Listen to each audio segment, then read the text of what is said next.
வீடியோல சூஃபியாக்களுடைய சுவாச அறிவியலை பத்தி தான் ஆராய போறோம். நம்ம எல்லாருக்கும் தெரியும், மூச்சுங்கிறது வெறும் காற்று மட்டும் இல்ல. இந்த பூமியோட உயிரே அதுதான். இந்த பிரபஞ்சத்தோட முழு ரகசியமும் இந்த மூச்சுல தான் அடங்கியிருக்குன்னு சொல்லலாம். அவ்வளோ முக்கியமான இந்த மூச்சை சாமானியன் எப்படி பயன்படுத்துறான், சூஃபியாக்கள் எப்படி பயன்படுத்துறாங்கங்கிறத இந்த வீடியோல டீட்டெயிலா பார்க்க போறோம். இந்த மூச்சு மூலியமா ஒரு சூஃபி தன்னதோட மனதை எப்படி கட்டுப்படுத்துறாங்க, மூளையோட முழு சக்தியை எப்படி பயன்படுத்துறாங்க.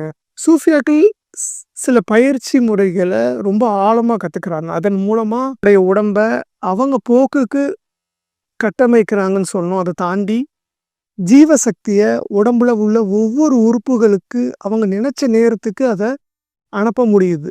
ரத்தத்தில் இருக்கிற அந்த ஆக்சிஜன் லெவலை கரெக்டான சுவாசம் மூலியமா அதிகப்படுத்தி அந்த ஆக்சிஜன்ல இருக்கிற அந்த புராண சக்தியை தன் உடம்பு முழுவதும் அவங்களால நிரப்பிக்க முடியுதுன்னு சொல்லலாம்.